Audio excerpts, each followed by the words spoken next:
cold at the touch, dead in the eyes, no signs of life no more. I put your love under the knife.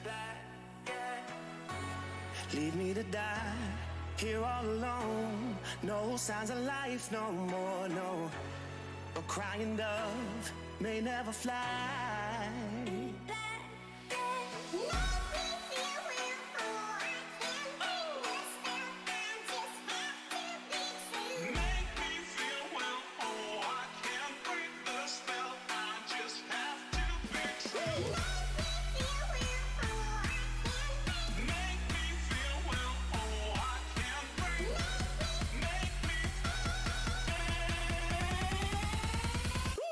It's black and white.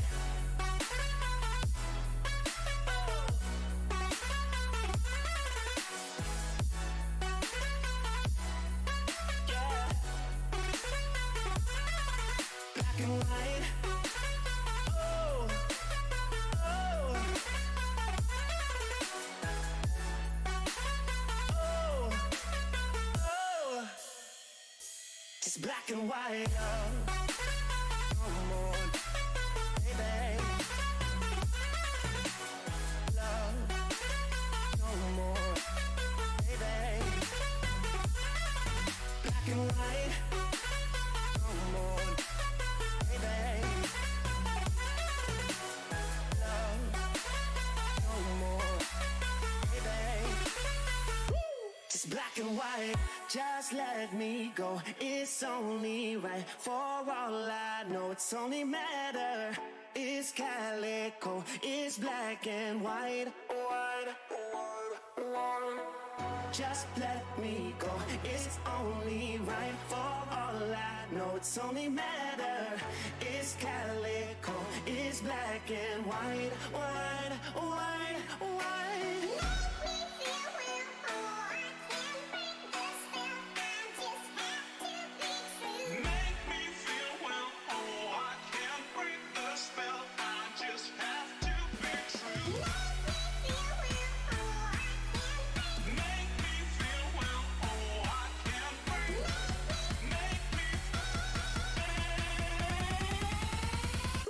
It's black and white.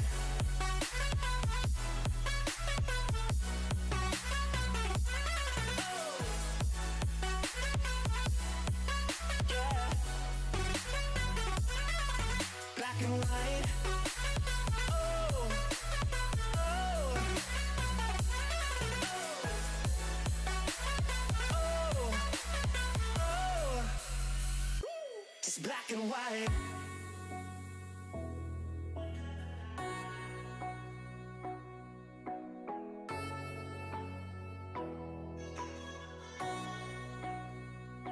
It's black and white.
Hello everyone and welcome to the Sunday Drivers MX-5 Cup here, round 2 at Daytona. Everyone seems to be going to Daytona at the moment and we're alongside them. Speaking of alongside them, alongside me is Jack Werrell in the commentary booth.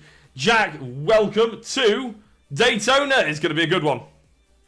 It is indeed. Thank you very much, Jack. Good evening, everybody. And coming off what was quite a hectic round at Silverstone, there was a fair bit of contact could call it touring car driving standards, really, but some very good racing nonetheless. If we're out here at Daytona this evening on a circuit which seems to be fairly popular at the moment, it is being used on an official race series this week, so the drivers could be very good in practice and qualifying and the race, of course. They could just be used to the circuit generally. We've got a formula for a really, really good night of motorsport. We have indeed, yeah, and as you said, pretty much everybody's been going to Daytona currently, and well, the Sunday drivers, Silverstone really sort of gave us everything we wanted from MX-5 racing in general, to be honest. So I'm very much looking forward to a lot of the same, and there's a full grid here, 38 cars, but interestingly, our championship leader isn't here tonight. A bit more on the championship in a couple of minutes, but 38 cars around Daytona, Jack. Well, you gotta sort of look forward to that. That gives you hope, doesn't it? That tonight, the Sunday's going to end on a high, the weekend's going to end on a high. Yeah, it's going to be busy, 100%. We cannot take away from that. It's going to be a very busy race, not purely because of the amount of cars, but the circuit characteristics in general. If you're stronger on the infield, that's great. You can get all your time on the infield, but then you've got the long banked speedway turn 2. Then you're into the bus stop, which will throw a spanner in the works if you're already 2, maybe 3 wide with these guys going into there. And then you've got speedway turn 3 and 4 as well. So with the draft playing a part and driver confidence at various parts of the circuit, it's almost, you've got to treat it as half of the race is a NASCAR race. Get the pack running in bump draft if you can, work the high line and the low line, but then drive the infield how they've driven before. And that one there knows exactly how to drive an infield circuit or a road circuit generally, because last weekend, 3 weeks ago, he was in the lead. He was doing a great job and just fending off Dan Mould, of course, as well. So he had lots of pressure from behind, just got a little bit of a tap, and it threw him out of any sort of position for like a great result. However, he's out tonight, and look where he is, right up at the top. We'd expect nothing less, and he's just about at the top. He's half a second clear. So Roberto Garcia, he's doing incredibly well. He is indeed, and there's a whole host of drivers trying to catch in behind as well. So although Roberto is half a second clear, there's an awful lot of drivers that are within a couple of tenths of each other. In fact, second, third and fourth are all within about 2 tenths of each other. So that's going to be very, very exciting. Sander Bors to Setnatov. Sorry if I'm pronouncing that wrong, but that's basically third to second. It's actually separated by 0.04 of a second currently. So, yeah, as I said before, it lines everything up for what will be a very exciting evening. And a lot of these drivers will be very experienced around Daytona now, which is why we're seeing such cracking lap times from every single one of them. Dan Mould actually outside the top 10, but it is only practice, remember. A few drivers have done about 15 laps, a few drivers have done about 3, so it is all relative. Qualifying will be coming up. That's a 15-minute qualifying as well, followed by a 12-lap race due to the fact that these laps are so long. So there is a 30-minute cap on it, but I think we'll probably be able to get the full 12 laps. It'll be absolutely fine and dandy. Yeah, I mean, it's going to be tight, I think, purely with the lap times they're doing. 2.5 minutes, they're going to have to really start to get pushing, because you've got to think they're doing 2-minute 10s during the practice session, but when they're battling door to door and pushing each other around, and you've got the obstruction of maybe 2-3 wide everywhere you're going, having to look in your mirror all the time, they could even lose 5 seconds just throughout. And you will have the draft assistance, of course, as well, but they've even got that in this session. So it's going to be really tricky to almost plan for, because you can do all the testing in the world and do all the official races in the world, but nothing will really prepare you for what do you say, 38 cars all racing around this circuit. And the driving standards in this series, they have their moments of madness. They can be absolutely brilliant. We see some great racing 99% of the time. Occasionally they slip, as they do in most motorsport, but the way they do it spectacularly. They look amazing, with the damage model, of course, as well. And 9 times out of 10, the track will be littered with spare parts for Mazdas, and that pretty much rounds out a night of good racing, because if they were all clean, we wouldn't have really enjoyed it. And there you go. You said Dan Mould was knocking on the door of the top 10. Look at that. He's knocking on the door of Roberto Garcia now. Yeah, he put it in there. He must have been watching the stream and heard me saying that and decided, you know what, Jack, I'm gonna show you up here and prove you wrong. And he's 2 tenths off Garcia, but he's still just about there or thereabouts, isn't he, in terms of trying to clutch onto that potential pole position. Just having a look as well, I brought up the interval because I wanted to highlight just how close this is. 15th down to 23rd, so that's where down to Austin. separated by less than tenths of a second between each driver, and that's just incredible. When you see that as a racing fan, you think, oh, this is gonna be I'm just looking forward to tonight. And touching on what you said earlier about a little bit of spare parts here and there on the circuit, I remember you saying at Silverstone, if you've come off with a clean car at the end of a Sunday Drivers MX-5 race, then you haven't done it justice. You haven't done it well enough. So I will fully expect that with, as I said, 38 cars on track, we'll be seeing just as much rubbing as racing touring car action as ever. But we can actually go on towards the championship just while we're in the practice at the moment. So Chaz Draycott, our championship leader, is not here tonight. He is on commentary duty with the SRW team on the Apex League, I believe. So Patrick Borse is the driver who's going to be at top of the championship, who is currently out there at the moment. I can't actually see what kind of lap times he's putting in, so we'll have a look as soon as we go back to the practice. Ashley Gaffale as well in third place, Louis Correa in fourth, and Dan Mould in that top 5. And obviously we've only had one round so far, so everyone's really tight. It's all still to play for. People in 20th can jump up towards the top 10 just with a bad round here or there, or a really good round from themselves. So expect all that to change, and but those are the drivers that you need to be keeping an eye out on. Yeah, so lots of talent up and down the order, and like you say, there's only been one round, so we've seen what the drivers are like at Silverstone, but different circuits can play into different drivers' abilities. And Roberto Garcia, we know he's quick. Dan Mould, we know he's quick, but Eordanin Svetanov, he struggles at some circuits, but he can be incredibly quick at others. But you tend to see the same names up there. So we've got Sander Borst, Michael Elliott, Martin Pereiro. It's nice to see him up towards the points end of the order in P6 at the moment. Harry Bowen as well. For Fast Cars Go Bang, currently in 7th. So a few names just floating about somewhere where we didn't really see them at Silverstone. So it just shows that tonight we could have one thing in our head and we go, right, I'm expecting him to win and these guys to round out the rest of the podium. But as was proven at Silverstone, and as will be amplified tonight at this circuit, and I'm not sure whether any of you have seen it, but on Friday in real life, the Mazda MX-5 series in America raced at Daytona. And I think the car in 5th, going into the final corner, ended up winning the race. And I would expect nothing less from these guys tonight, possibly even more. And you're looking at, you can see Mark Armstrong down in 25th. Don't rule him out for a win. If he's in 25th coming out the bus stop, knowing these guys, they'll find a way to get him to the top. Well, the bus stop is really one of the biggest key corners, isn't it? Well, key complex of corners, because you are flat out for such a long time there, and at the end of it you do get the finish line. So sometimes we talk about, the corners that you don't really need to attack, or you don't need to come in fast to, because you can get out of them fast.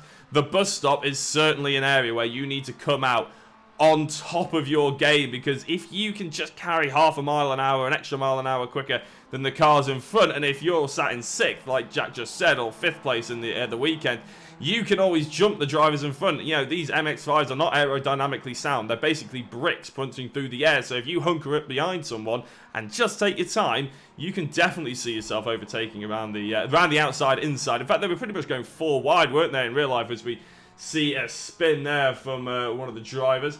But you can go 4 wide, 5 wide, and you can still end up not coming out in the lead because the driver who's just streamed it behind you is flying through the order.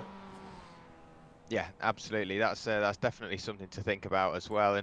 And the differing lines can play a massive difference here, because it's quite a wide circuit, and these cars, they're not exactly big. You can see them racing door to door and you think they look quite sizable, but until you see them against another car, that's when it really shows how small these cars are. Annoyingly, we won't be able to see that tonight, but if you've raced in some of the official series on iRacing, you can race them against a Jetta TDI, and that's sort of a normal sized car, I guess, and to see that against a Mazda MX-5, it just shows how small these cars are. So you're going to see them 2, 3, maybe 4 wide on the backstretch, and like you say, we've also got the draft assistance, and if normally the bus stop is a one-way affair, tonight the guys will find a way to get 2 wide through the bus stop somehow.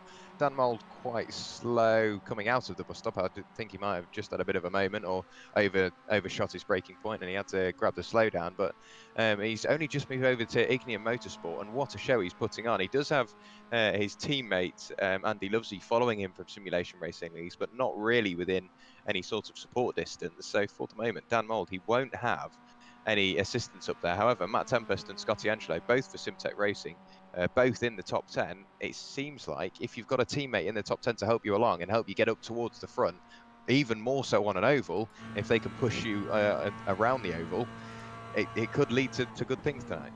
Yeah, and just bringing us on board with Dan Mole to see if you can have a chat through Daytona for us here, Jack, as they go through the first and second corner. Just to give the ladies and gents sort of a taste of what's to come. Yeah, absolutely. So now you're looking over to the right-hand side for the International Horseshoe. Brake as late as you can. You can late apex light. You can see Dan Mold doing now. Not running too wide. You can use the curb. Don't really want to use much more than that. Now heading up to the curve, heading up to the kink, change up through the gearbox. It should be flat, depending on the setup. You can use all the curb on the left-hand side, even more so than that, making sure the tail end doesn't break away. Use all the track there on the entrance. Great stuff from Dan Mold, making sure doesn't leave anything out there. Very tricky corner, the second International Horseshoe. Apex once, you try an apex again. Use all the exit as well, and then on the right hand side you'll see a bit of tarmac. When that ends, jump on the brakes there. Don't use too much curb here. There is a nasty bump. Dan Mold manages to avoid it, and then cutting over for the oval section of the circuit, over the sausage curb he goes. If you can line it up, you can send it through the underside of the car just right, and then it's just a waiting game really all the way up towards the bus stop. You can try and get quite low down, and the general rule of thumb on an oval is just get as close to the apron as you can. But if you do that on the legacy variant of the circuit, it's very, very bumpy down there, and as much as you want to do it because it's a shorter way of getting through, you almost lose speed just on the bumps. Now looking over to the right hand side, you can see the traffic lights. Brake between the traffic lights on the number one. Use all the curb on the left, all the curb on the right. Treat it as almost four corners: the left, the right, and then the left again. And Dan Mold does so successfully, carries as much speed through there as possible. Try and remember slow in, fast out, because they don't have massive amounts of power. You don't want to carry too much momentum in because it will be very, very difficult to carry it back through. Back onto the oval we go, and then you want to hug the left hand side. You can use the right, get almost a bit of a kick off the banking, and then move back over to the left. He's already gained a little bit of momentum off the elevation change. Now coming towards the line, don't get too low because the bumps are still there, and then you come back out wide. Turn one once again, jump on the brakes and make the most of the ABS in these Mazdas. Very hot in, but you can see there, look, cutting back, almost grabbing the tyres, but that's a lap on board Daytona with Dan Mold. Yeah, and it was expertly chatted through, Jack. Thank you very much for that. A great insight for not only the viewers at home as well, but I feel like I learned quite a lot there, which is always nice. As I said, 38 odd drivers on the grid at the moment, and let's have a feature of some of the drivers that are a bit lower down as well. Bram Claes in 33rd, another one of the drivers that in the Simtech Racing team, another one of the drivers that is quite familiar with the SRW sort of packages that we deliver as well. And I'm actually at Daytona tomorrow with Hassa for the SRW NASCAR series, so I'm very much looking forward to seeing the infield, followed by obviously tomorrow with the full oval. And I'm used to seeing drivers at the full oval, the likes of Daytona and things like that, doing 300 kilometers an hour, and these MX-5s at the top speed just about touching 200. So there's a big difference with these 1.8 engines that the MX-5s have got, and it's constantly, it's all about momentum really. You do not get anything from the engine to save you at all, so you really need, with the likes of the bus stop, it is key, like Jack said, to just hook up all four corners, basically hook it up, try and carry as much speed through it at sort of all at once. The last thing you want to do is hit the brake unnecessarily, because you want to be on the throttle for as long as humanly possible. Yeah, absolutely, and I'm glad you brought up NASCAR, because Daytona is renowned for being an incredibly fast circuit. Like you say, doing 300 kilometers just over. We've got the Daytona 500 in a couple of weeks' time on iRacing and in real life. And from what I've learned from watching videos and various tutorials is that in NASCAR, it's so aerodynamically dependent, not just how you follow a car, also how you get a push from a car behind. But if you've got that damage, that's going to affect you as well massively, even more so at Daytona, because you're flat out everywhere. If you've got damage, which a lot of these guys will be carrying a fair bit come the end of the race, what will that do for your race efforts? Because like you say, you don't have much in the way of power. I think it's 151 horsepower and 180 pound-foot of torque, so not massive figures. It's not going to spin the world the wrong way around, and you've got to think with the long straights, even if you've got draft, if you've got that damage and you've got the aerodynamic sort of deficiencies, is that going to affect your race result? Well, it's certainly a sort of, not quite a strategy, but something that these drivers will have to think about. It's always better to not come into the pits if you don't have to. And in a series like this where pit stops aren't mandatory, or you can't hope that you'll get the undercut on someone or anything like that, the last thing you want to do is have damage so badly that you end up having to come into the pits. So, they'll be hoping for that. But we are just about jumping into qualifying now, so we'll have a quick look at Patrick Borst as he's starting to go around, if we get that information out the way. One of the iRacing Netherlands team drivers. He's going to be hoping to repeat what he was doing in practice. He was around about that top 5 in practice, so he'll be hopeful for that to stay the same. And the Netherlands boys actually had a really good showing at Silverstone. And if you haven't watched Silverstone, I thoroughly recommend it, because it was a baptism of fire in terms of my first broadcast with the Sunday drivers, but it was one that I've thoroughly enjoyed, to be honest. It was quite scary, but it was also very exhilarating. So if you haven't managed to catch that, then I would advise, obviously, finishing this stream first, but then going back and watching that, especially if you can't sleep. Yeah, absolutely. It will definitely wake you up if you're struggling to sleep or you need to stay awake. 100% go and watch it, because it's just absolute tooth and nail battling from start to finish. Even in qualifying, you can see here, look, this is Patrick Borst just easing off slightly, taking the higher line, so he's then got the draft assistance for the next lap. So there's so much to think about, and all the drivers have got, like you say, 1 round's worth of experience under their belt, and as much experience in these cars as possible is definitely going to play its part. You tend to find a limit in these cars, whether it's your limit or the car's limit or a bit of both, and you will struggle to find any more time until you just spend time in the car, because it'll only be a thousandth here and there, but it'll just be on the inputs. You'll feel something happen underneath the car, and then you might better know how to respond next time it does it.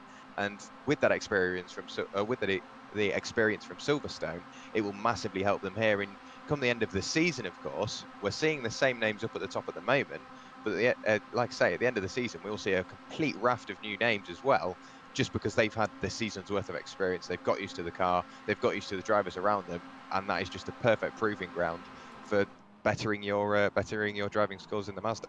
It is indeed, and the Mazda is such an important car to get the grips of. It pretty much teaches you how to drive in a tin-top style car, basically. And I was just bringing up the chopper, the blimp cam. Don't worry, we won't be using it too much. I know it's not the most attractive camera in the world, but it was just to give you an idea of how these drivers are going to attack qualifying and how close they are all going to run to each other. In fact, you can pretty much see it now. Bram Clays is in the middle of them as well. So this is pretty much how they're going to run. It's going to be lining up, using the draft for each other. The last place you want to be is, ironically, in first, in the lead of these packs. You want to be trying to create the gap, but also not run too close to the driver in front in case he makes a mistake, so you can't get out of the way, much like the Netherlands driver in front does, as Bram Clays has to take evasive action. Is he going to come on and spear into his teammates? Oh, very close. In fact, he has speared into his teammates. That was the number 27 car. So that's exactly what you don't want to end up happening if you are following the drivers in front. So make sure you're following one that you know is going to keep it on the straight and narrow. Scott Angelo was the car who made contact. Yeah, it was a slightly tricky moment there, and no matter which way he spun, he would have ended up in the front of one of his Simtech teammates. There was a raft of cars, I think it was 5, possibly 6 Simtech cars, so they've got the help there if they need it, and they're all bunched together in qualifying, so you can see they're trying to help them, trying to help each other just get onto a good lap. And you mentioned, yeah, if you're in first going through the bus stop on the final lap, you will not finish first. Under some miracle, if you do it, well done to you.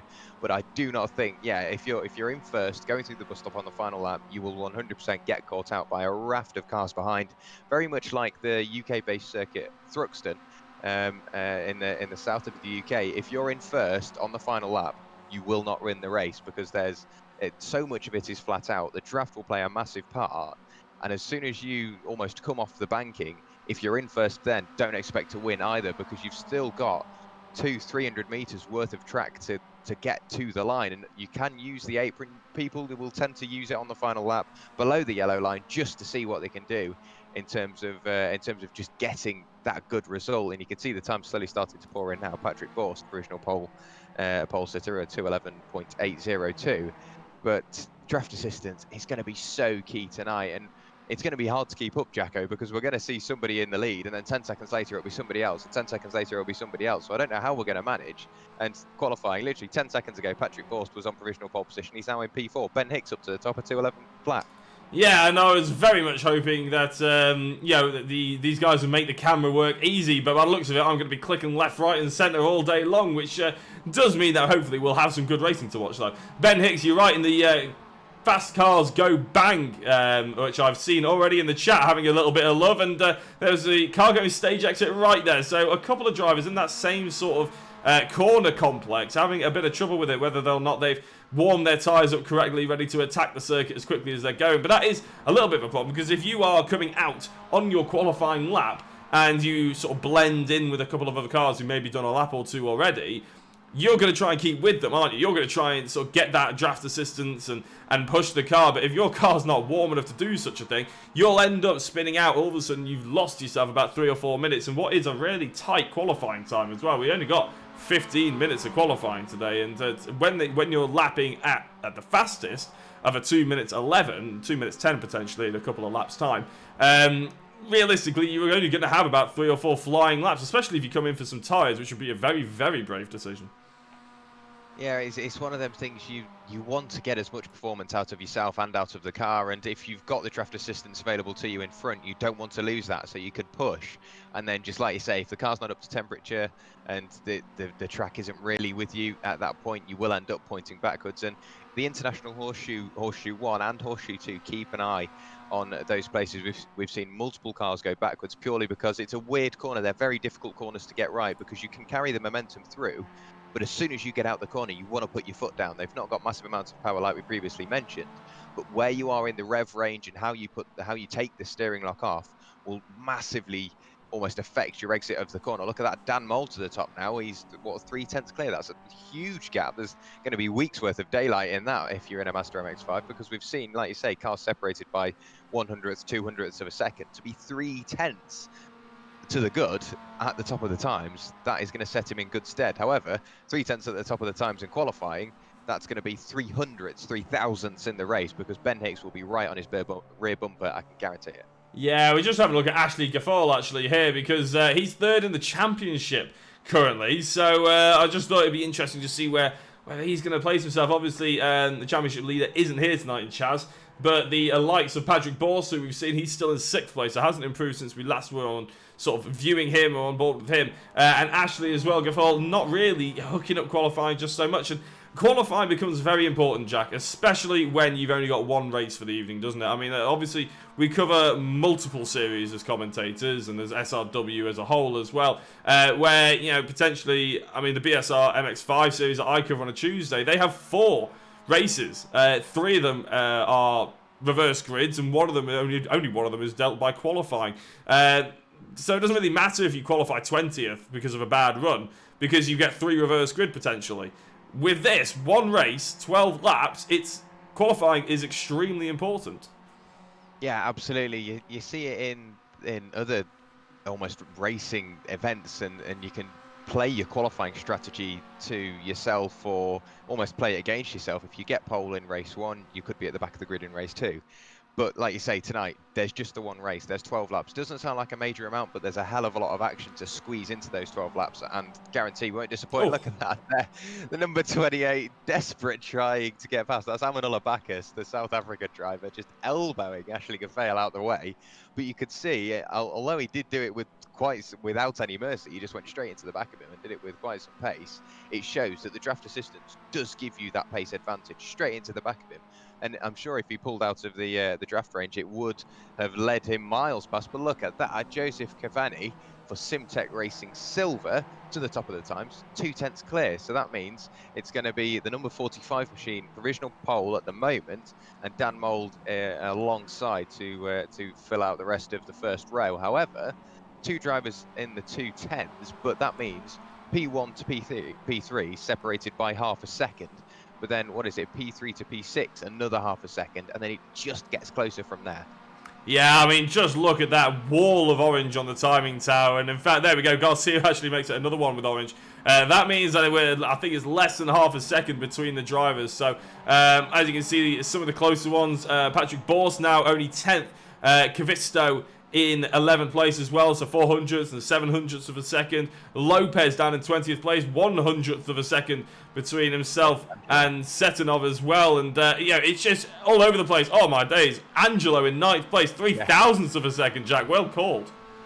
Yeah, it's just the times that these guys have done, because there's not really much time for improvement. If you've got draft assistance and you drive the wheels off the thing, drive it like you stole it through the infield, the only time you can really gain any sort of time, really, the only space on the circuit is on the oval section. If you've got draft assistance, it could be worth a couple of tenths, but you've got to remember, if you're pulling and pulling and pulling and just gaining on the car ahead, at some point you're going to end up catching them, which may mean that you need to time your run perfectly. Very much like IndyCar at Indianapolis, you need to start your qualifying lap a second back from the car ahead, just so that by the time it comes around to the end of the lap, after all the assistance that you've been given, you're not going to end up crashing into the back of them like we saw just a lap ago. So looking at Scotty Angelo now, he is currently on a lap.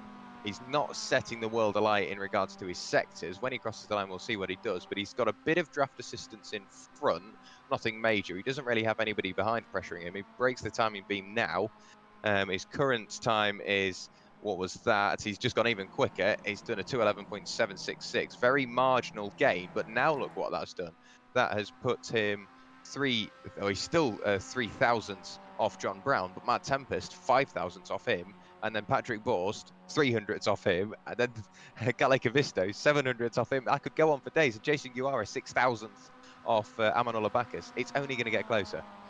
As I've said before we actually went live to you, Jack, and I touched on as we were going live, sort of a couple of minutes ago, I covered a fair share of MX-5 racing since I've started commentating, and I don't think I've ever seen them quite this close.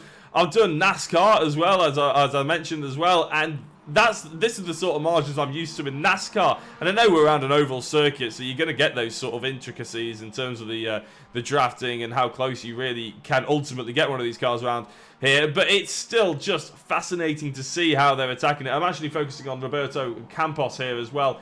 He's in 7th place, and he's one of the drivers we actually saw at the top of the of practice. So that's why I've highlighted him. We've only got 2 minutes to go, roughly, and that's probably only one more flying lap for a lot of these drivers. Garcia doesn't seem to have hooked it up, although he has hooked Sector 3 and 4 in the last lap up, and Sector 5, actually, but the lap time just hasn't come to him.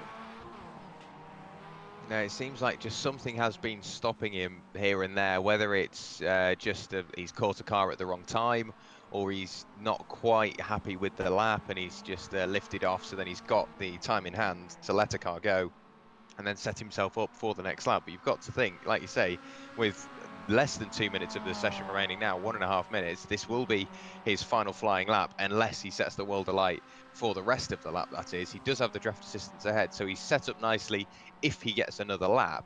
And because it's open qualifying, if you start a lap before the checkered, you are allowed to finish it. And Roberto Garcia, it's going to be very, very close. 1 minute remaining. He's heading into the bus stop at the moment, so still a hell of a lot of track to go, and it's all flat out from there. The number 4 car in front of Michael Elliott guiding him through the bus stop. So for the moment, I think he might just about get another lap. He does have a car behind. I didn't quite manage to catch who it was, so he's got to think, while he wants to play aggressive and he wants to sit in the draft of the car ahead, he may end up giving draft to the car behind, and that will then be double draft. It'll be amplified to the car ahead. Now you can see Roberto Garcia, if he does get another lap, he won't have the draft assistance. He will indeed, because there's well over half a minute still remaining, so he will get another lap, but he doesn't have that vital draft assistance. He's going to give it to Michael Elliott.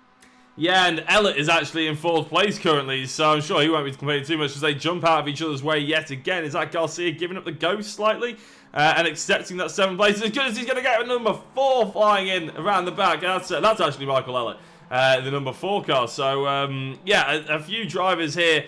Sort of, I don't think Garcia's quite got it in, and let's have a look and see how Elliott's going to get on for the rest of this, because he's only 300ths of a second behind. And, yeah, most of the time, Elliott's gone wide there, so it's not going to be an improvement at all by him. Louis Correa in the Fast Cars Go Bang car, he's actually done a purple time in Sector 5. None of the other sectors were sort of anywhere near the likes of the Simtech Racing driver Silvercar of 45, who's in the lead currently, and Cavini. But he clearly does have some pace at some point. Maybe he got some really good drafting outside the out the bus stop, because he looks like he's pulling over now, so it's not going to be an improvement. He's not going to try and carry that momentum through.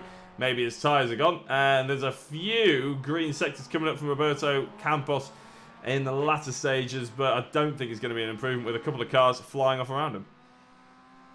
Yeah, it's so difficult just to find any sort of improvement at the moment. And like you say, yeah, no assistance there for him. He doesn't have a teammate anywhere close. He doesn't have any other car really within sight. So I don't think this will be an improvement. However, it's all experience. If he can do another lap, maybe brake slightly later, because he's got nothing to lose at this point. Everything's on the table. Well, I would say there's...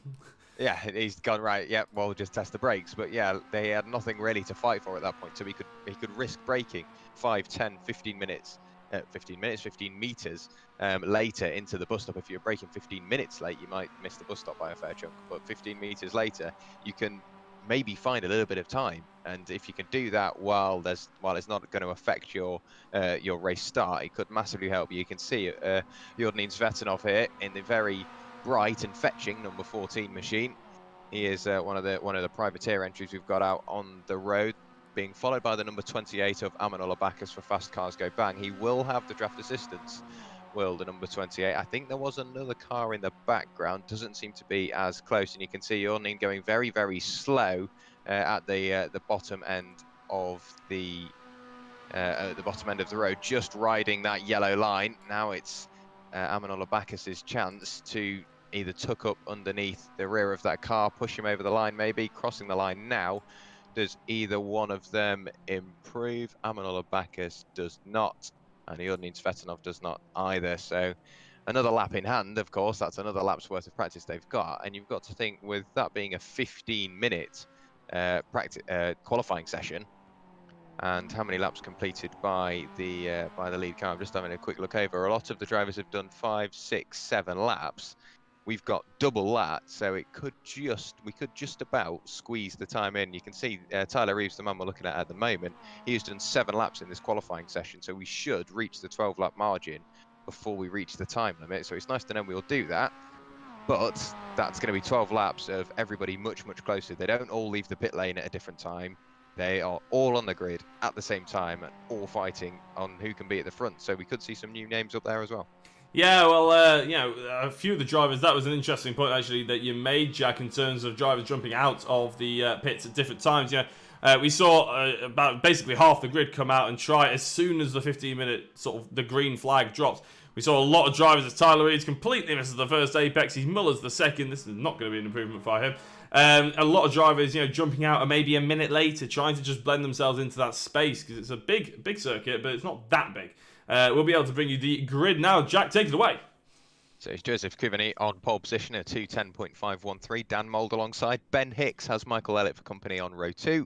Then it's Victor Oliveira starting in 5th. Sander Borst alongside. Roberto Garcia Campos in 7th. John Brown in 8th. Scotty Angelo lines up in 9th. Matt Tempest rounds out your top 10. Then it's Patrick Borst in 11th. Kalle Cavisto starts in 12th place. Amanullah Bacchus 13th. 14th is Jason Guara, followed by Louis Correa, Pedro Marimon Cladera, Sander Ware, Ashley Gaffale, Tyler Reeves, Sven Dalemans, Jordan Svetanov, Javier Lopez, Henrico Puttenstein, and Martin Penerero in 24th. Then it's Rob Jackson 25th, James Austin in 26th, followed by Harry Bowen, Mark Armstrong, Dave Geddes, Rene Ware, Alvaro Rodriguez. Then it's Peter Reed, Timo Payet, Neil Armstrong, Arturo de Villa, and Bram Klass. And I think we may just have a couple more. Yep, we do indeed. Mackenzie Mann and Michael Kamarick rounds out your 38 strong car grid.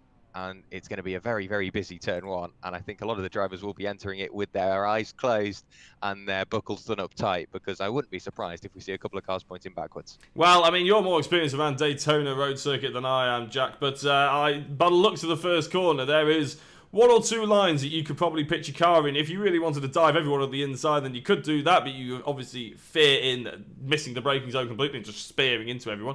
If you go to the outside, you could easily be hung out to dry or be collected by drivers spinning on the inside. If you go for the racing line, you're basically susceptible to both attacks on the outside and inside. So we're going to try our best to capture the action, but I fear that we're going to be probably having a look at a few replays at about a lap and a half's time.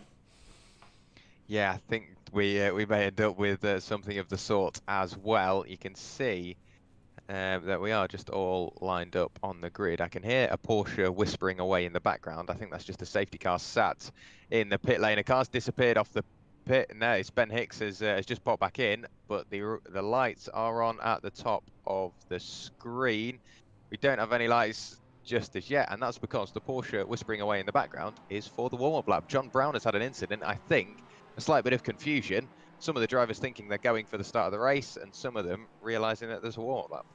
Yeah, I mean, to be fair, I was slightly confused with what was going on there. I was expecting that they would be getting the red lights on and shouting away we go and all that sort of thing. But no, we're going for the full warm-up lap, and that does give us an opportunity to everybody to sort of, bunch back up together, but it may well be a touch safer as well, because if everybody's going from the standing start and launching themselves into turn one, it could end in tears. But let's have a look at a few of our sort of championship drivers who are around and about. Dan Mould, obviously in 5th in the championship, he's qualified in 2nd place. Patrick Borst, where did he end up in the end?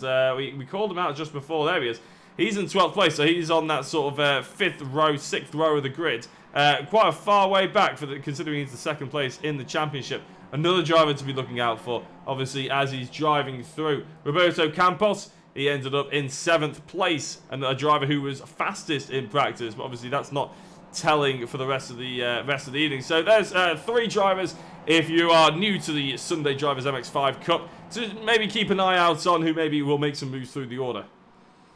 Yeah, absolutely, and you can see the Borsts last 3 weeks ago, I should say. They were very, very competitive. Patrick Borst and Sander Borst, and while they're not quite up at the pointy end of the order, you can see there's Sander Borst on row 3, Patrick Borst on row 6.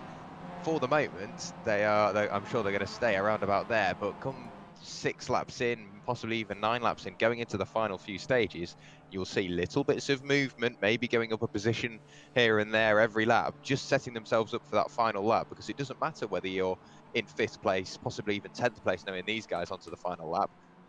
So as long as you're within touching distance of the car ahead, you will have the draft assistance, and you'll just be able to work your way up through the order, position by position, and then as soon as you get out of that bus stop, set yourself up, carry as much speed through there as possible. If you need to drop back a 10th from the car ahead, going into the bus stop, I'm sure they will, just so they've got that extra breathing room, that extra bit of momentum that they can carry through. They won't be compromised, and if you can carry the momentum from there to the line, good chance is you'll cross the line in P1. And I think, we're just going through the bus stop now. With the rolling start, like you say, it should be a little bit safer, but we're about to go green. Yeah, a couple of drivers who have sort of spaced themselves out a long way, but there is still about a third of the lap to go, so it is such a long way, especially in these MX-5s, to sort of gain the momentum and actually get to the line. And so, as you said before, out of the bus stop, it is such a long way. But I'll pass you over now to Jack, as we're about to go racing for the one and only time tonight, but it's going to be fun. It really will. Joseph Kiveny, the man in charge of the raging pack of horsepower behind him. Not quite as eventful as at the Daytona 24-hour start. However, I'm sure there's just about the same amount of horsepower, purely because we've got 38 cars on the grid. You can hear the revs rising, people trying to find the gear that they're ready to launch away in. Past the sausage curb on the left means we're going to go green in just a few moments' time. Dan Mould not massively fond on being alongside his fellow front row sitter, Joseph Kiveny. He is in charge now. Dan Mould trying to time it. He's away. Dan Mould taps the brakes just in compensation for Joseph Kiveny, and that was a perfect start from Joe. Saw that in his rearview mirror, put his foot to the floor. Ben Hicks remains in 3rd place. Michael Elliott got checked up, I think, just a little bit. It still remains pretty much as is. Turn 1 is going to be very, very busy. Car after car after car after car. 2 wide all the way through by the looks of it. We'll have to make sure we keep looking back. Lots of changing of position already. Luckily, we still haven't heard any major incidents in the background. And my God, Jacko, I think all the cars have remained, for the most part, on the road and without any contacts for the first couple of corners. And then there you go, 2nd corner, there you go, there's the contact. Ashley Fail getting his elbows out into the side of the number 5, that's Sander Ware, and 3-4 wide in the background. But for the start, that's pretty clean. Joseph Kiveny still leads the way, Dan Mould still following along, and the position changes so far have been fairly clean. Great stuff. Oh, right in the background there is Mark Armstrong going for a Sunday drive, that's for sure. Going a bit off-roading, I think. And all of a sudden, oh my days, my screen has just lit up. Patrick Borst has had a crash. Let's have a quick look at that as my timing tower has sort of set it back self. And he's actually caught up in another incident, and he has nowhere to go. He ends up getting tapped around and just about, yeah, there we go, there's the T-bone. It sends him backwards. So all of a sudden, Patrick Borst, second in the championship, might not be there by the end of this one. No, it's so unlucky. Just got turned around, did what he could. He wanted to hold the brakes, but he knew full well he's slap bang in the middle of the road. You want to move, but you want to stay where you are. He's just almost altering opinions at that point. He put his foot to the floor and unluckily got tangled. You can see Joseph Kiveny, while he was, what, half a second clear going into turn one, the draft has brought everyone back in. It's about 12 for the lead at the moment. Still Joseph Kiveny, followed by Dan Mould. Ben Hicks following along. You can see on the left-hand side of your screen, the top 10, all within striking distance of the lead. And we're looking at Ben Hicks at the moment. Sander Borst in the iRacing Netherlands machine, the number 40, looking along. There's been another incident in the background. I saw an absolute sea of red. It was Tyler Reeves, Timo Pyre, and Alvaro Rodriguez all having an incident at the same time. I assume they're all related. That's a huge hit coming out of the bus stop. Tyler Reeves, the underside of the car pretty much on fire. The suspension hanging off. Such a tricky part of the circuit to rejoin. Neil Armstrong, I do think, has had another incident. My replay didn't quite have enough time to catch up there, so I didn't see what happened, but it's now Sander Borst in second place, Dan Mould in the lead, Joseph Kiveny in P3, so it just shows the run up to the line is so key, and if Dan Mould can break away, that's something we haven't thought about. We've constantly said, if you've got the draft assistance, if you've got the draft assistance, if you've got the draft assistance, what if the leader is out of that and he doesn't have the pressure from behind? 8/10 the gap now from Dan Mould to Sander Borst. Is only growing, almost touching 9/10. If Dan Mould can get a second and a half clear come the oval, what does that mean for Sander Borst? Because he will have all the pressure from behind, and he will have Ben Hicks, Roberto Garcia, Joseph Kiveny trying to work their way back up through, which is going to slow them down. Dan Mould could be in a golden opportunity here to build that gap. Yeah, I mean, the magic number that we've always talked about with MX-5 racing is the 1.8 second gap. So he's got a little bit further to go, and I would expect as they cross the line to that gap to potentially be under half a second. But it's basically a fight for the lead between all of the top 10. It's only Ashley Gaffard who's 4.5 seconds back. So this battle is going to be heating up for a while. And my timing screen and my sort of sorry, I didn't mean to do that. Joseph Kiveny.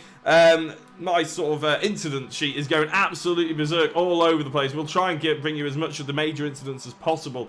But apologies if we do miss one or two little overtakes here and there. Obviously, Kiveny. Oh, big hit on the inside for Kiveny as well. That was from the number 16 car of Victor Oliveira, who is back up now as one of the drivers. Matt Tempest is taking a completely different route altogether. Yeah, so has the number 44 following along. That's John Brown rattling through the scenery. Sander Borst now in the lead. Ben Hicks following him through. Dan Mould demoted into P3, swapping with Roberto Garcia alongside. That has given them a 1.8 gap. So at the moment it's 4 for the lead. Just about within touching distance is Joseph Kiveny now. So it was 4 for the lead for about 1/10 of a second, and now Joseph Kiveny is back there, also bringing Scotty Angelo with him. Alongside is Michael Elliott. Look at that, almost 3 wide in towards turn 1. Sander Borst in the lead. Roberto Garcia setting a purple lap time, showing his grit and showing his mettle here this evening. And you can see Joseph Kiveny, pole sitter of course, race leader for a short while, is back in on the mix as well. Ben Hicks, Roberto Garcia side by side in towards the International Horseshoe for the 3rd time of asking. Still Dan Mould following along. He's been in the lead, he's been in 3rd, been in 2nd, been in 4th, been in 5th. He's been everywhere at the moment, and it just shows nothing about this race is predictable, apart from the fact we are going to end up with one hell of a finish. Yeah, and we absolutely can't wait, but until we get there, we're going to enjoy the racing that's on offer. We've had Setonov have a bit of a crash as well.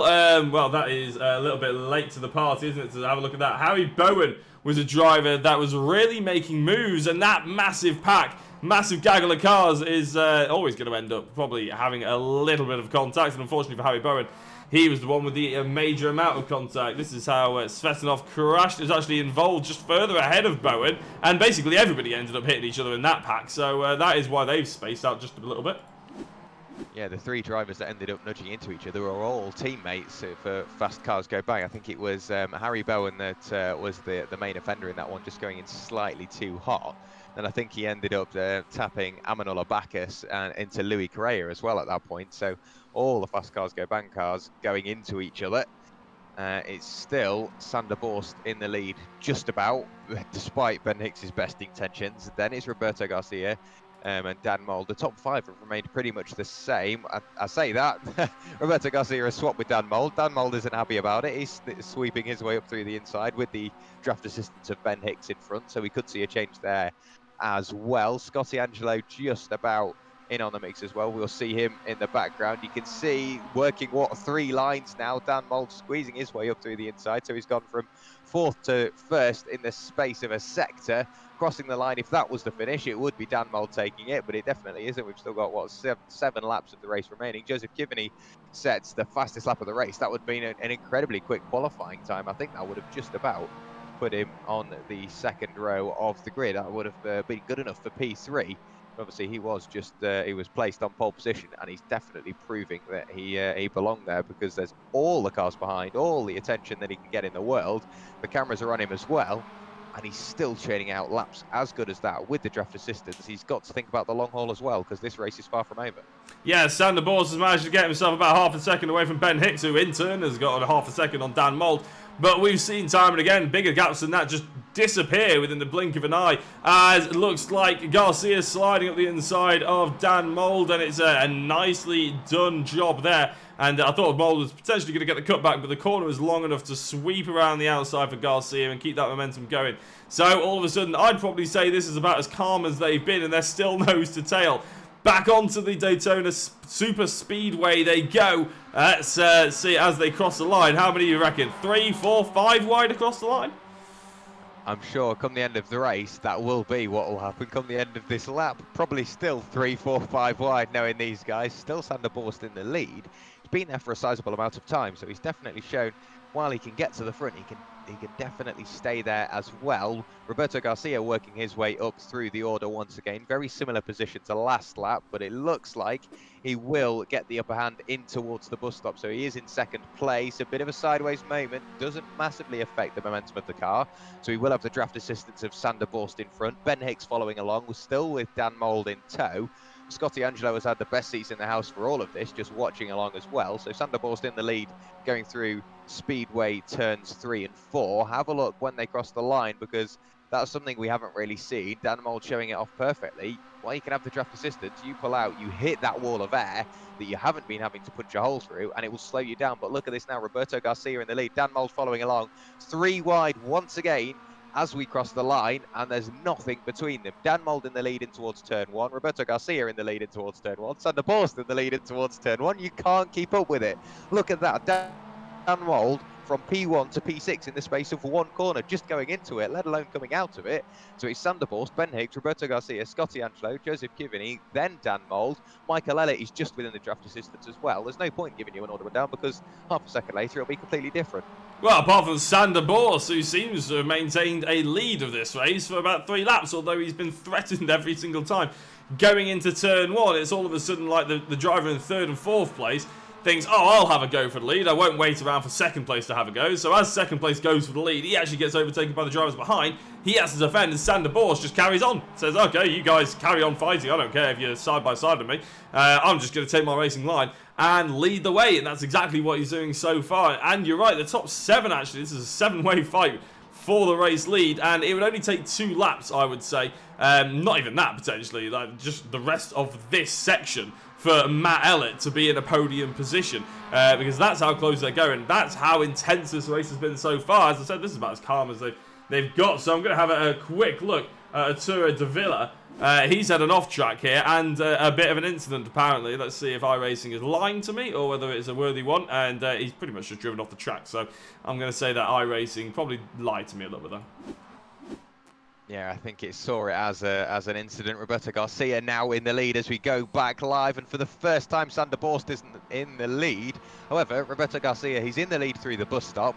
What will it be at the line? I'm going to say keep an eye on Scotty Angelo. If he gets the best run out of there, which he doesn't, it's his teammate for Simtek Racing that he goes down into, elbowing Joseph Givney on towards the apron. Dan Mould works his way through, but Scotty Angelo still pushing on. He's got Sander Bost in between himself and Roberto Garcia, but it looked like he got quite a good run, even with the contact. So I'm going to say he will probably just about be in the lead at the line. However, look at that. Sander Bost gets to the front, places his car where he needs to, then gets the push from behind, because you'll see the almost the air buffer in between the cars pushing each other along.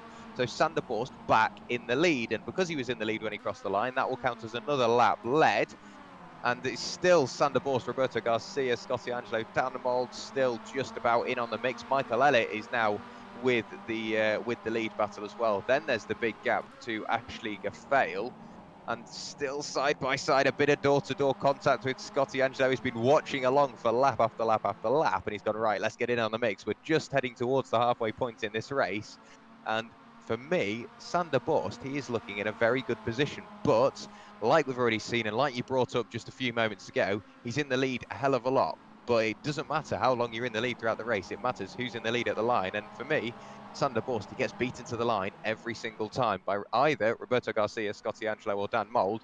But just naming those three drivers doesn't mean that you can see Louis Carrera in 9th place. He could still be in with a shout of winning it, because you can't rule anything off the table.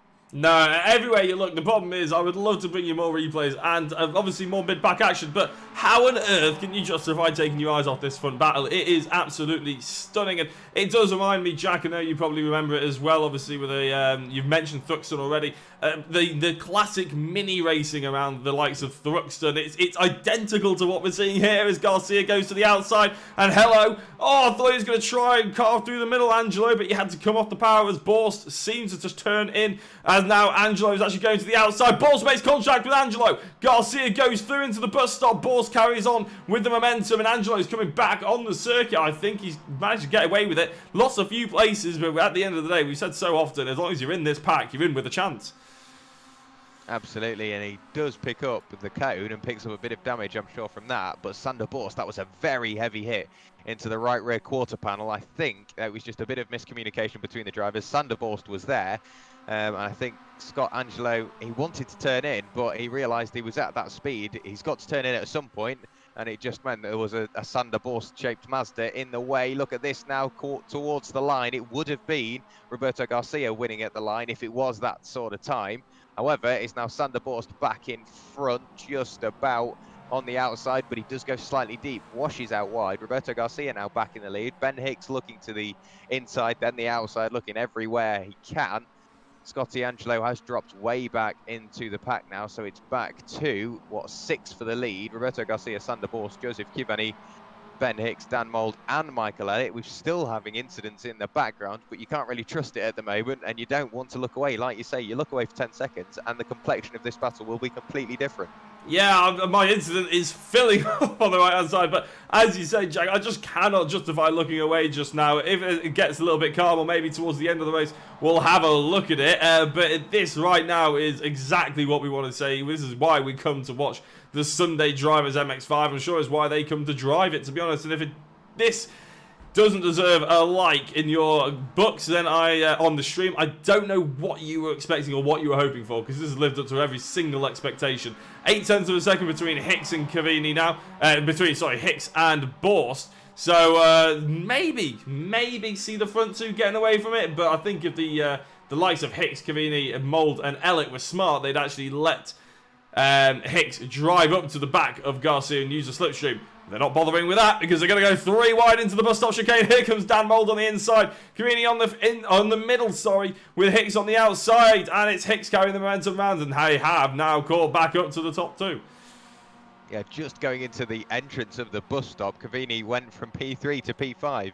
Ben Hicks up into the podium places for, a corner, I'm saying. As soon as he gets towards turn 1, Dan Mould will be back there. Cavini going even further back now. Michael Elliott managed to pick him off as well. Roberto Garcia in the draft assistance of Sander Bost ahead. Look at that, Cavini trying to get back past Michael Elliott, but Sander Bost is under major pressure from Roberto Garcia. I think he's just sitting on the tail end of the leader at the moment, seeing what he can do, because at this time you go, right, if I pull out now, would I win the race if it's the last lap? If the answer's no, then what you do is on the next lap, if you're in a similar position, you pull out 100 meters earlier just to see what you can do when you get to the line, but you don't want to do it too early so the driver can then get back past. Look at that, Roberto Garcia going very, very deep into the corner. Dan Mold 2 places in the space of 1 corner as well, so he's gone from P4 to P2, but he's now going to have all of that raging talent behind with Roberto Garcia, Ben Hicks, Michael Elliott, and Cavini still just about in on the mix as well. So there's a lot of drivers all fighting for P1. But at the moment, there's a common denominator. Sander Borst at the front. He's been there for lap after lap after lap after lap. But is he there when it counts on the final lap when he crosses the line? I'm not 100% sure he will be. Yeah, well, there is a blink and you miss it moment all of a sudden where Sander Borst, and he's there again, is actually just over a second away from these drivers. And that is the first time we've seen that kind of gap between this top 6 in this entire race. Garcia and Mold, if they start falling over each other, they could be in danger of losing out to Borst. But we're 0.8 of a second. We've seen this again. They'll be back right after the bus stop chicane, ready to attack for that race lead. But Borst is holding them off like nothing else. Just have a look for Patrick Borst as well. Give him a bit of an update. A hell load of drivers have been into the pits, unfortunately. We mentioned that you go into the pits, you pretty much scuppered your race. And there's been about 5 or 6 or 7, actually, drivers who have been into the pits already. Speaking of, sorry, let's move them aside for 1 second, though, because we want to have a focus on this. Borst hooks up the chicane really nicely there. He gets a good exit, misses the right-hand side just a touch. But that 0.8 of a second has been slashed, and it's getting slashed even further. Garcia's back with him. He is indeed, and look at the speed he's got in hand. 0.2 of a second separating the pair of them, and you can see Roberto Garcia, whether he's just easing off slightly, he does have Dan Mold in hot pursuit. But if Roberto Garcia can time his run right, he does have help. He does have Ben Hicks up there as well. Dan Mold deciding between the pair of them. He goes, right, none of you are good enough. I'll have a look towards the bottom. What can he do? Roberto Garcia, would he win the race at this point? Just about. Oh, would Ben Hicks get it? I do not have a clue. It'd be so close to call. We're going to have to rely on the timing software to tell us, because we just cannot get close enough to the cars just to see who's in front, little by little. Still Sander Borst in the lead. He has led the most laps, and nobody can challenge that at this point because he's led for well over half the race. Then it's Roberto Garcia, Ben Hicks, Michael Elliott, Dan Mold in 5th. Crossing the line, he was looking good for the lead, and now look, it's just all completely changed. Then it's Cavini. Then Louis Correa is down there in 7th place, 3.3 back, with Angelo Tempest and Gafael in tow as well. You can see there's groups on the left-hand side of your screen. There's packs of orange, and then there's just the white strip. So it means you've got packs of cars forming here and there. You've still got this lead pack battling away. That's still too close to call. And then you've got the battle for what will be 7th place in the background. I'm sure that it's exactly the same. The quality of racing tonight has been insane. Albeit we've seen the incidents, that is just what the Sunday Drivers' Cup is. You can see very few of the cars still have both their wing mirrors remaining on them. More so, Peter Reid, that car is looking rather second-hand. The left-hand side of that car has had some sizable incident. He lost out for a moment there to Ashley Gafael, and then it just all came back to him on the exit. He's got Sander Ware with him. Sorry, he lost out to Harry Bowen. He's got Sander Ware still with Harry Bowen alongside, and then it's Victor Oliveira in this battle as well. And the lead battle's still not going away. Still Sander Borst in the lead in towards the bus stop. Roberto Garcia following along. Ben Hicks squeezing his way up through the inside, and Michael Elliott almost as high up as we've ever seen him, and he's got a good run on Ben Hicks, so we may see Michael Elliott going towards the pointy end of the order for the final 3 laps of the race. Yeah, I just wanted to give a bit of a shine on Peter Reid there, because he's actually the driver who's gained the most amount of positions in since the start, since his grid order basically. So it's always worth shouting those kind of drivers out. 21 positions gained. He started in 32nd, Peter Reid, and he's up now to 11th place. But speaking of drivers who are making moves, Sander Borst is on the inside. He's got, it looks more like a football formation, doesn't it? It's 5-3-2 at the moment, as the 2 at the front are Ben Hicks and Sander Borst heading into turn 1. And Sander, yet again, is holding on to that position. It's incredible defensive drive for a driver that doesn't look like he's defending at all, isn't it? It's quite incredible. And I think it's mainly because of the fact that Ben Hicks, Elliott, Garcia and Cavini are all sort of just fighting and falling over each other. I have no idea how he's doing it, but we see it. It's so good to watch. He's in the lead pretty much all of the lap. bar the start finish line, that's when we see the quick change on the timing tower. And it's all well and good being in the lead lap after lap after lap after lap and staying at the front, but it all counts on who's in the lead when they cross the line in 3.5 or 2.5 laps time. Now still Sander Borst in the lead, followed by Ben Hicks, Michael Elliott, Roberto Garcia. Don't rule out Dan Mould and Cavini. They're just sat there waiting in the wings, just seeing what the lead quartet are going to do now, because it's almost just four for the lead, and it's Dan Mould and Cavini sat in the background just eyeing up their opportunities, waiting for that mistake to come. If it doesn't, they've got the time in hand, they've got the draft assistance, they can go, right, okay, nothing's happening, it's the last lap, I'm going for it. And I've got a feeling that's what they're doing. They're just sat there waiting, assessing the situation. If nothing happens, they can make a move on it. Yeah, absolutely. You've seen Chaz Draycott, obviously he was the championship leader going into this round, jumping into the chat and saying hello after his commentary duties earlier on. I'm sure he'll be jealous of the action-packed fun that these guys are having. Maybe next time, Chaz. As Sanders still defending from Ben Hicks going through. I'm amazed, to be honest, the amount of pressure that Sander is actually absorbing here without any fuss, really. You know, he's still hitting every single apex. He's the only driver, it seems, that hasn't yet to come off his line. He's just absorbing it all and just driving his own race. As Elliott now tries to fill the mirrors of both of the drivers ahead of him. Hicks to the outside on the oval section. Elliott trying to hunker up to the inside, but across the yellow line goes Borst to hold them off. Hello, Garcia and Mould. It's going to be 5 wide potentially into the first corner. Oh my days, check, they're getting close with Garcia and Elliott there. Sander Borst has now lost out that race lead to Ben Hicks. How permanent will that be? It may well be permanent for this one lap, or at least this half a lap anyway, as Elliott is now into third place alongside Dan Mould, Borst and Hicks in the new race leader.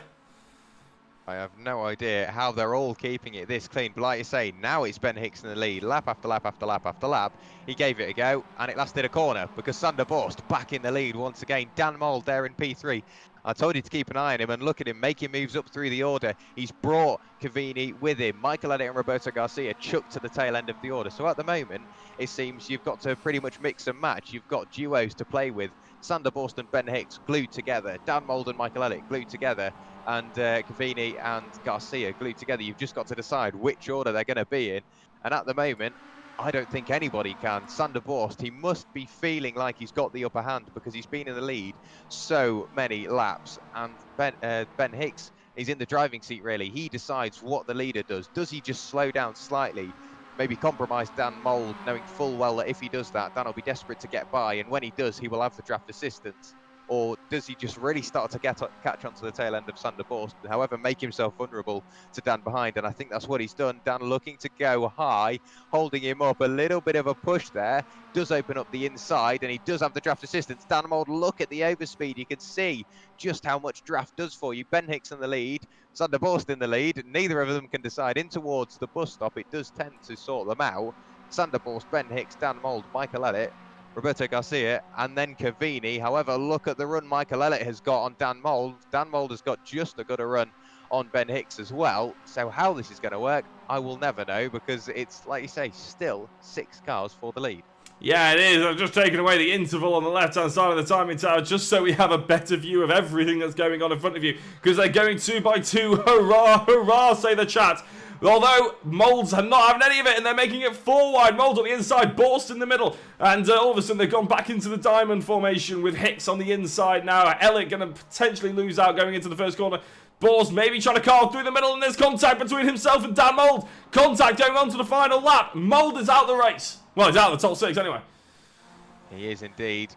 He was looking good for a potential win there. And just side-to-side contact, Sander Borst. That car's in the wars now. He's just shown a slight bit of weakness. He's had a slight little break in confidence and concentration, and it's just put him in a very tricky position at this point. Like you say, Dan Mould now demoted down into P7, so he's out of the running for the lead. However, we've still got the battle going on. We've got to focus on that on the last lap of the race. Ben Hicks leading the way with Roberto Garcia. That's, yeah, so unlucky. Slight network error there for Michael Elliott and Roberto Garcia. However, that has given Roberto Garcia a golden ticket, because Michael Elliott, he will have the draft assistance, but he's giving it to Sander Borst. And now you can see more door-to-door contact between the pair of them. It's getting vicious now onto the final lap of the race.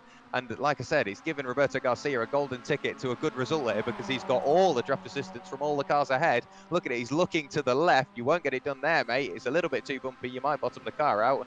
And the last thing you want is to damage the car. But while all this is going on, Ben Hicks 1 second to the good now, and Cavini's got the best seats in the house for it. So if anything goes wrong, he's there to pick up the pieces. But it's still Ben Hicks, Michael Elliott, Sander Borst, and Roberto Garcia pushing the Netherlands car in towards the bus stop. And for the moment, everything is staying as is. A very late lunge between the pair of them side by side. Just a bit of contact. How Sander Borst kept that in a straight line, I will never know, but that has given him the worst run in the world coming out of the bus stop. It's going to be a second gap to the leader, and it's only getting bigger. So, has Ben Hicks played an absolute blinder, and will he get the win? We won't know until these guys decide to reshuffle. I think it's now going to be the battle for second, not the battle for first. Sander Borst, Michael Elliott into the wall.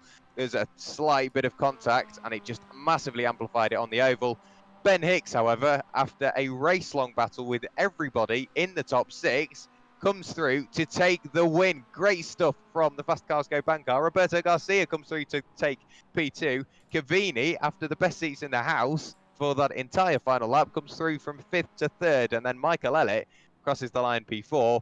Gafael in P5. And Sander Borst leading pretty much 99% of the laps, after getting in a bit of contact on the final lap and then a bit more on the final corner, finishes P6. Yeah, well, let's have a look and see if we can see what happened here with a bit of a slow-mo. So it looks like Elliott just came back across. Borst was a little bit higher than he was expecting, and they just made contact, and in fact, it looks like Sander Borst sort of morphs into the SRL driver there, the number 4. And after all that, like you said, it's such a shame. The racing was so clean and so good.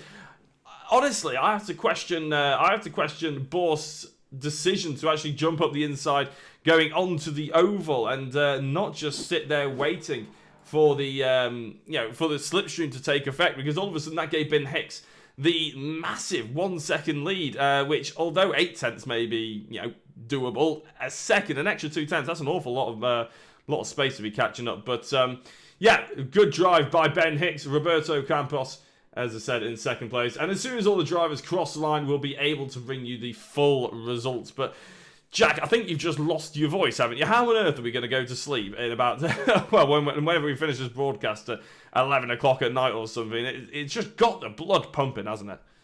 I'm so annoyed at Sander. I'm furious with him because he's given us another 3-week wait. It's 3 weeks between rounds, Sander, and as much as it gives the drivers time to practice, it does massively help the driving standards, because they've got the time to find out where they'll go wrong, but also where they'll go right. If it's a public session, they can race each other, get used to the driving standards. But 3 weeks, I don't know how I'm going to do it, because nothing fills the void that the Sunday Drivers does. It's just unparalleled. The action is, there's nothing that compares to it. And I'm sure Chaz can beg to differ, but for me, this is one of the best series, and it's great to see, obviously, Chaz out at round 1. Hopefully we'll see him out at round 3, but we do have the results up on screen. Ben Hicks takes the win, 7 tenths. If you told me at the start the leader on the final lap will end up finishing in 6th, and Ben Hicks will come through from 5th to win by 7 tenths, I'd have just told you to get out. No way I would believe you. But look, he's done it for Fast Cars Go Bang. A great win, hard fought, definitely deserved that. Roberto Garcia finishes in 2nd, and Cavini rounds out your podium. That was a great race for himself. Michael Elliott read the situation perfectly. Bit of an incident towards the tail end of the final lap. However, does cross the line to finish P4. Ashley Gafael in 5th. Sander Borst, it was looking so good, couldn't quite piece the final lap together after the incident, and he finishes in P6. Matt Tempest in P7. Dan Mould, after contact in towards turn 1 on the final lap of the race, puts him right the way down in 8th place. Louis Correa in 9th. Scott Angelo, after he was looking good for a podium finish, ends up rounding out your top 10. Harry Bowen in 11th, Mark Armstrong 12th, Victor Oliveira in 13th, then it's Peter Reid in 14th, Mackenzie Mann in 15th, James Austin 16th, 17th was Rene Ware, and it's Sven Dalemans for Holy Cow Racing in 18th place. Go down another couple of rows, and we've got Henrico Puttenstein, David Geddes, Tyler Reeves, Rob Jackson, Martin Panarero, Pedro Marimon Cladera, Calais Cavisto, Javier Lopez, Alvaro Rodriguez Porter, or I think it's Alvaro Porter Rodriguez. Then it's John Brown in 28th, and I think we've only got another 10 drivers to go. We do indeed. Amanullah Bacchus, Timo Paya, Jason Guare, Sander Ware, and then I think we are pretty much into the retirements from there with Neil Armstrong, Arturo de Villa, Iordin Svetanov, Patrick Borst, Bram Klass, and Michael Kamarick. I don't think took to the start, as well as Bram Klass, to be fair. So after 38 drivers pretty much starting, I think it was 36, they definitely didn't let us down. And to think that 36 drivers, a lot of the race was spent looking at the top 6, purely because if you look away, it looked completely different. It did indeed, yeah. And we've got a couple of drivers that are waiting in the interview room. So without further ado, because there's a fair few of them in there, I'm actually going to bring in one of them now. And it is going to be our race winner. And Jack, you can have a chat to Ben Hicks himself. Well, Mr. Ben Hicks, welcome to the commentary box. That must have been the hand of God played upon you, because what were you, P5 starting the final lap, and then all of a sudden everything happened behind you and you won by 0.7 of a second. And I was saying, just as we were running through the results, if you told me at the start of the race the winner is going to be 0.7 clear of the car behind, I just wouldn't believe you, because 0.7 of a second round here, that's an absolute eternity. But you've managed to do it. Well done. Oh, thanks, mate. Yeah, it was pretty mental. I'm not gonna lie, I'm one sweaty boy. Yeah, I mean, to be honest, I don't even know how I got third on the grid. I should have got lucky with a toe. And all throughout the race, I mean, it was just so close. I mean, chopping and changing, and Sander drove a great race. Dan and Roberto as well, and Joe. And I think Mike Ellett was up there as well at some point. So it could have gone to anybody. And it was just a case of, I guess, being in the right place at the right time. I did a couple of dress rehearsals because I was thinking it might sort of go down to the wire. But yeah, that final lap was pretty cool. Yeah, we were saying that it looked like what you were doing is every couple of laps, if you're in a position, you'd practice pulling out at a certain time before the line, and if that didn't work, in a couple of laps' time, you'd pull out maybe a bit earlier just to see what that does. And then if you've got a car behind, if you pull out early, will he follow you? And Yep. is that what it was all about? Just managing what you're going to do and managing the draft to the car behind and the car ahead. It looked fairly busy, but what was sort of your perspective on the finish of the race, on the run up to it? It was pretty much that. I did a few dress rehearsals. I was happy to just kind of let whoever it was in front, Sander for most of it, Roberto sometimes. I was happy for them just to go out front and to follow behind, and then like you say, every few laps I would just experiment with where I would need to go to try and get it over the line in first. But yeah, coming around that last lap, I saw some stuff going on behind. I think Mr. Mould had an unfortunate coming together, which I'm sure we'll hear about. But yeah, as soon as I got to the bus stop, I kind of knew if I nailed that, I could see the guys were about a second behind, and I thought I was fairly confident if I could nail that, I'd get it. And yeah, feels good. Well, it was really good to watch, and obviously a fairly different track compared to Silverstone 3 weeks ago. Into Daytona, what was your perspective on it? Because it's a fairly unique circuit, with it in theory being a roval, and you've got obviously you're good with practice on the road side of things, but onto the oval is something that we haven't really seen that often in the Sunday Drivers MX-5 Cup. So going into it, was it more just practice makes perfect, or was it just you're not really going to know what it's going to be like until you get there on the night?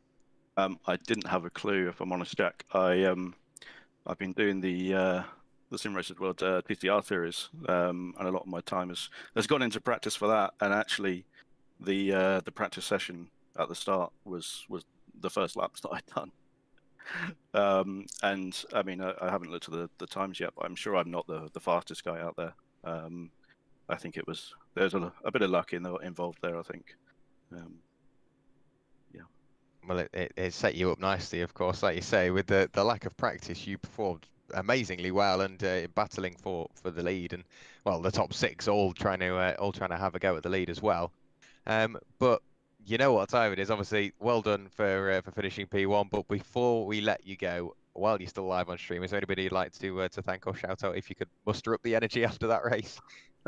Well, big thanks to you guys for the broadcast. It's always really cool to watch you back. Shout out to the fast cars get bang boys. I would say shout out to the missus, but she won't watch this even though I've won.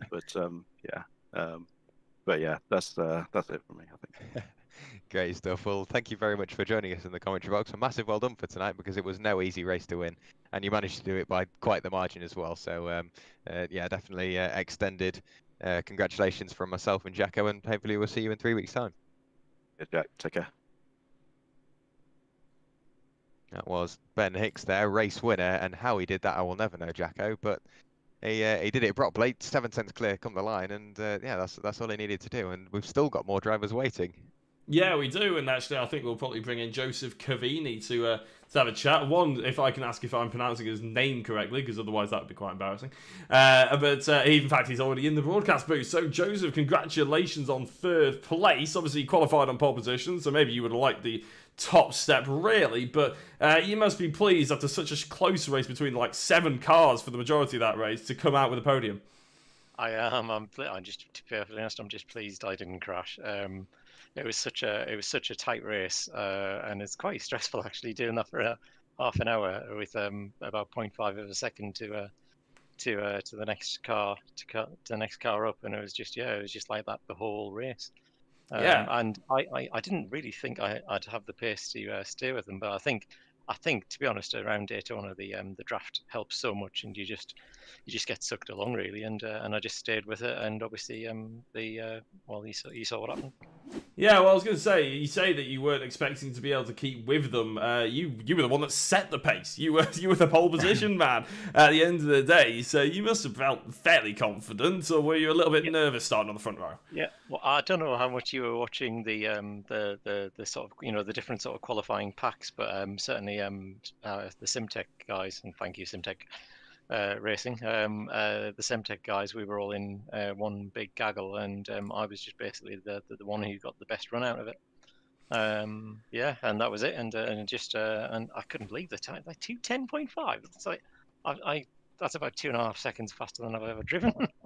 So, you know what they say, it's better to be lucky than good in motorsport, isn't it? So, although I'm sure you have clearly shown that you are very good. But talking back to the race a little bit, it was fairly clean, wasn't it, for the majority? There was an incident at the end, wasn't there, that sort of gave you that 3rd place without having for you to fight too hard. What was your perspective? I think you were just hunkered up behind it, weren't you? Yeah, to be perfectly honest, I think coming out of the last the bus stop, it was too tight. I think one of the cars, I can't remember which one, was down very close to the pan. That was too tight, and it was always going to happen. And when the car high doesn't give the space to the car low, who should he be there? I don't know. Then these things are going to happen, aren't they? So. It's I don't know. I can't really sort of I can't really sort of say, I can't really sort of make my mind up about that one. I'm kind of not glad it happened, but like it gave me the place. But I would rather that it hadn't happened, because obviously it's nice to sort of win on the track, isn't it? Rather than win because of an accident. So. I have to say that you got pole position, you got 3rd place, and you're obviously very good at a very good diplomatic and political answer there as well. I wouldn't say you've annoyed anybody, but still got a point across. It's a very, very skillful thing to do. I mean, we've got a couple of weeks now, haven't we? What is your sort of schedule in practicing? Is it a case of you take those 3 weeks in between and you practice on a set day, or is it a case of you get about 3 days before the event and you go, oh, damn, I need to actually get on the sim and start racing? I think it's more the sort of the latter, and possibly even sort of an option C, which is just basically sort of do about 20 laps before an hour before the race, which is what I did tonight. We do quite a bit of we do quite a bit of different racing, the team, during the week, and I do VRS endurance on a Saturday. So I just keep myself busy doing other things, and obviously I've got 2 kids, 2 young kids, so finding the time to race and practice and things, and I'm not really a serious racer, so I'm just really, really pleased with the result for tonight. Well, so you should, Joseph. We'll be letting you go, and before I do, I will have to slightly potentially embarrassing thing. How is it that you pronounce your second name? Because I feel like I came into it thinking, oh god, I don't know if I'm saying that right. So it's Keaveney, so it's an Irish name, Keaveney. Keaveney. Okay, I'll remember that for next time. Is there anybody you'd like to give a shout out? Well, just obviously to Bram and Matt and all the guys at Simtech Racing, and thank you guys for doing the broadcast, because I've been running leagues before, and the broadcasting part is one of the hardest bits. So thanks. Oh, thank you very much. You're making us blush here in the broadcast booth. Joseph, thank you very much. Well done on tonight, and we'll see you in a couple of weeks. Thanks. Cheers. And Jack, that was Joseph Keaveney, pole sitter and third place overall. And I think it's about time we sort of rounded out the evening, wasn't it? Yeah, it's so annoying that it's already over. It just absolutely shot by. 85 minutes of streaming has just completely disappeared. But it's not like we were short of anything to talk about throughout the night. The Sunday Drivers MX-5 series has not disappointed. It never does. But tonight it's just gone above and beyond compared to what we're usually seeing. Obviously at Silverstone, it was incredibly close. There was the contact there. There was the leaders constantly battling away. Tonight there was the contact. There was everybody battling away. The top six just couldn't decide who wanted to win. Eventually, obviously, Ben Hicks came out on top, but how are we going to follow up that in 3 weeks' time? I will never know. So obviously, there will be a way. They will go and do it. They will find a way to battle even closer if that's physically possible. And we will have to make sure we've got a big bundle of spares, not just from Silverstone, but from tonight. You could probably build yourself another MX-5 just from the bits laid out on circuit tonight. But we go to Zandvoort in 3 weeks' time, so an even tighter circuit to Daytona. The cars can't quite stretch their legs as much as they've done tonight. So that's another little aspect they've got to think about when we may see another new set of names at the top, and it could be another new winner.